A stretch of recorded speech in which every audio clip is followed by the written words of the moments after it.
नाज़रीन अस्सलाम वालेकुम रहमतुल्लाहि व बरकातुहू। आज मैं जिगर और तिल्ली के बढ़ जाने के मौजू पर बात करना चाहूँगा। इसे एलोपैथी ज़ुबान में सप्लीनाइटिस भी कहते हैं कि जिगर और तिल्ली का बढ़ जाना जो होता है ना, ये खुश्की सर्दी की ज़्यादती से होता है।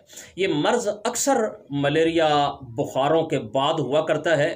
जो मरीज़ बुखार में ज़्यादा पानी पीते हैं वो इस मर्ज़ का शिकार हो जाते हैं, और वो लोग भी इसका शिकार हो जाते हैं जो खुश्क सर्द चीज़ों की कसरत करते हैं, खाने में कसरत करते हैं।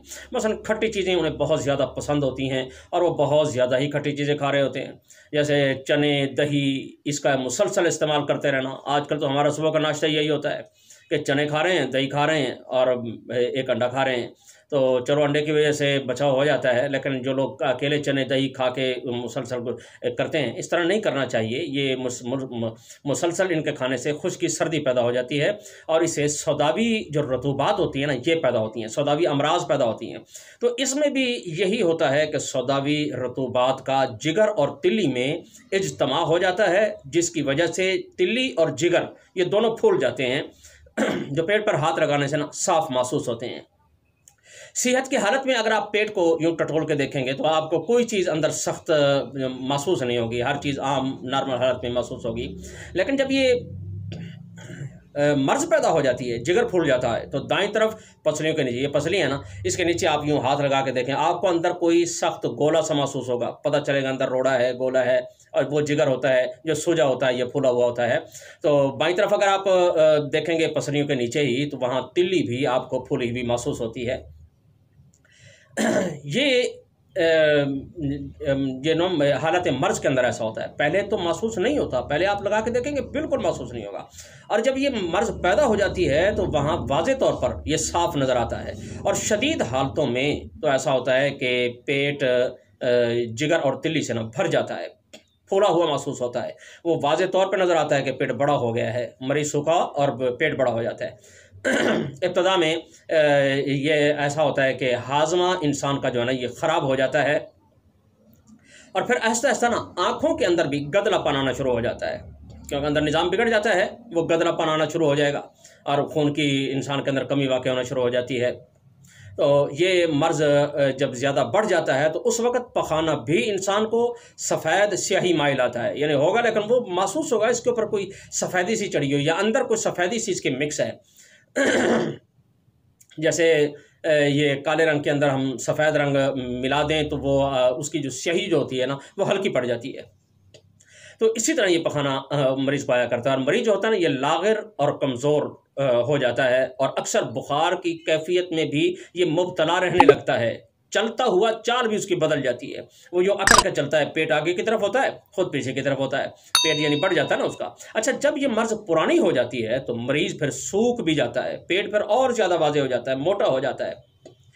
अब मैं आपको ना इसका इलाज बताना चाह रहा हूँ। ये अलामतें आपने अच्छी तरह सुन ली हैं, तो इसका इलाज भी आप ज़रा गौर से सुने। इसका इलाज ज़रा समझदारी की बात होती है, ये समझदारी से ही इलाज करना है, डरना नहीं है। ये बात पहले याद रख लें, डरना नहीं है इसका इलाज में। ये बहुत से लोग डर कर पता नहीं किन किन की बातें सुनते हैं कि वो डरा देते हैं या क्या करते हैं, जी हमसे ये नहीं होता, हमसे ये नहीं किया जाएगा, ये नहीं बनाया जाएगा, हम गलती न कर बैठें। मैं आपको एक एक बात वाज़े तौर पर ये समझाता हूँ ताकि कहीं आप गलती ना कर जाएं।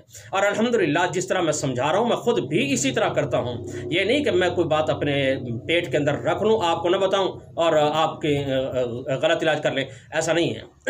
अब आप इसका जो इलाज है ना, इसको आप ज़रा गौर से सुन लें कि ये अच्छा जो इलाज बताना चाह रहा हूँ ना, ये जिगर और तिल्ली के फूल जाने के लिए नहीं है, यानी सिर्फ जिगर और तिल्ली के फूल जाने के लिए नहीं है। जो खुश्की सर्दी से पैदा होती है, ये जिगर और तिल्ली का फूल जाना ये खुश्की सर्दी से होती है। ये सिर्फ उसका इलाज ही नहीं, बल्कि जिगर और तिल्ली अगर फैल जाएँ या सूज जाएँ या उनके ऊपर वरम पड़ जाए, जो कि गर्मी खुश्की की ज़्यादती से होता है, तो उसका भी ये इलाज है। यही इलाज दोनों हालतों के अंदर हम करेंगे इंशाअल्लाह ताला, मरीज़ शिफा याब हो जाएगा। अब नुस्खा आप समाअत फरमा लें। नुस्खे 2-3 हैं, उसको ज़रा आप गौर से समाअत फरमाएँ।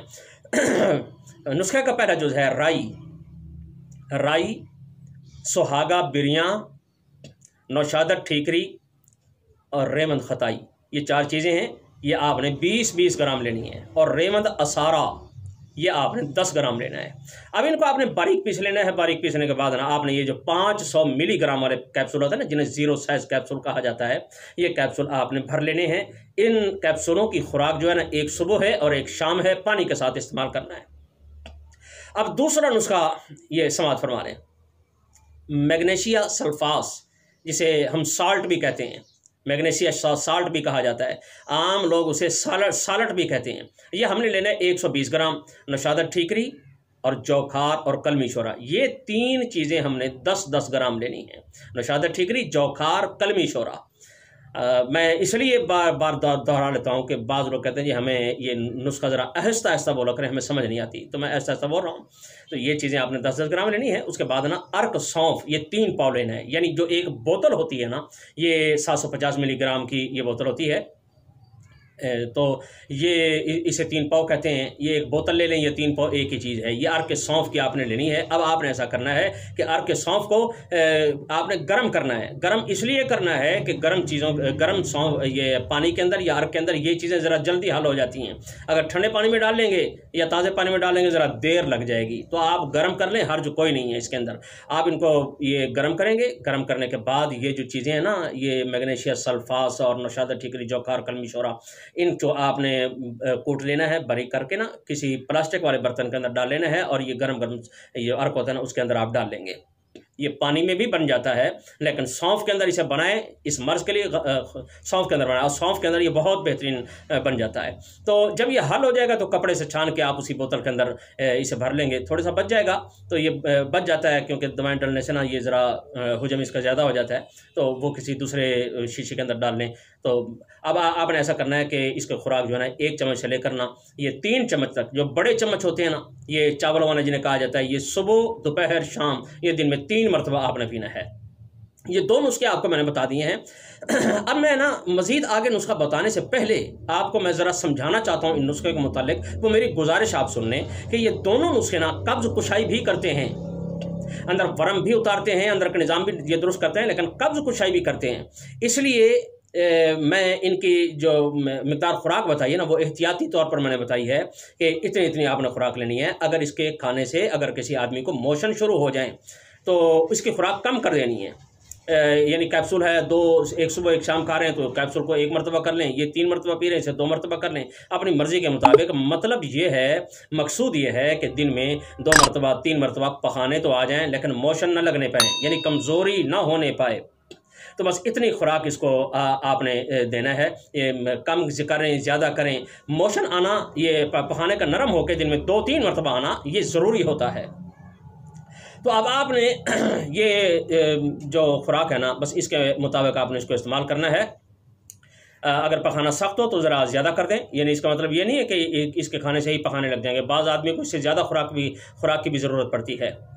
तो अब अगला नुस्खा आप ये ज़रा समात फरमा लें कि ये जो कमार गंदल होती है ना, जिसे इंग्लिश में एलोवेरा भी कहा जाता है, कमार फड़ा भी कहते हैं हम, कमार फड़ा। ये कमार गंदल का एक फड़ा आपने इतना बड़ा लेना है कि जो फुट 1.25 फुट का हो, यानी इतना होना चाहिए वो। तो उसको ना आपने एक साइड से चीरना है। ये मिसाल का तो ये फड़ा है ना, ये मैं दिखा रहा हूँ आपको। ये फड़ा इसी तरह चौड़ा होता है जिस तरह मेरा हाथ ये चौड़ा है, इसी तरह ये चौड़ा है। तो आपने यहाँ दरमियान से नहीं चीरना, बल्कि एक साइड से चीरना है। ये जो साइड है ना, इसकी एक साइड से इसे चीरना है। ये चीरने के बाद वो किताब की तरह यूँ खुल जाए, जैसे किताब खुलती है ना, ऐसे किताब की तरह ये खुल जाए।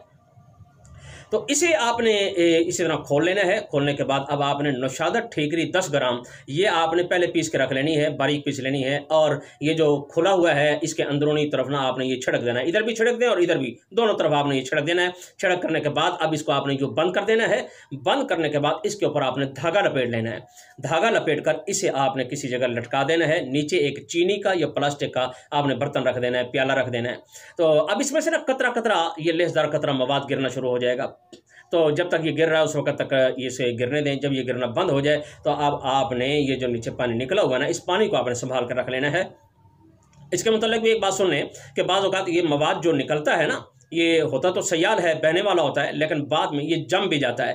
اگر یہ جم جائے تو پریشان نہ ہو، اس کے اندر تھوڑا سا آپ نے عرق سونف یعنی آدھی چمچ آپ نے ملا کے اسے پتلا کر لینا ہے، یعنی بالکل پتلا نہیں کرنا، بس تھوڑا سا پتلا ہو جائے، آدھی چمچ یا آدھی سے بھی کم، جتنے میں ہو جائے پتلا، بس آپ نے پتلا کر کے رکھ لینا ہے۔ اب ایسا کرنا ہے کہ 2 قطرے سے لے کر نا 4 قطروں تک یہ قطرے پتاشے کے اندر ڈال کرنا آپ نے دن میں 3 مرتبہ مریض کو دینا ہے۔ دن میں 3 مرتبہ مریض یہ پتاشے کے اندر کھا لیا کرے۔ بس یہ جو نسخہ جات بتانا چاہ رہا تھا اس مرض کے لیے، وہ نسخہ جات مکمل ہو گئے ہیں، تو انشاءاللہ تعالی اللہ تعالیٰ مریض کو شفا عطا فرمائے گا۔ بس ایک بات یاد رکھیں کہ جو خشک سرد چیزیں ہوتی ہیں نا، ان سے بچنا ہے۔ مثلا یہ کھٹی چیزیں جتنی بھی ہیں کائنات کے اندر، یہ ساری خشکی سردی پیدا کرتی ہیں، اور بیسن کی بنی ہوئی چیزیں ہیں، چنے ہیں، چھولے، چنے کی دال ہو گئی، دہی وغیرہ، کھٹی چیزیں جتنی بھی ہیں، یہ ساری کی ساری خشکی سردی پیدا کرتی ہیں۔ ان چیزوں سے آپ نے بچنا ہے، یہ مریض کو بچانا ہے۔ بس آخر میں نسخہ ہمارا مکمل ہو گیا ہے، اور یہ دعا ہے کہ اللہ تعالیٰ مجھے بھی، آپ کو بھی، اور تمام امت مسلمہ کو شفائے کاملہ عاجلہ مستقلہ مستمرہ عطا فرمائے۔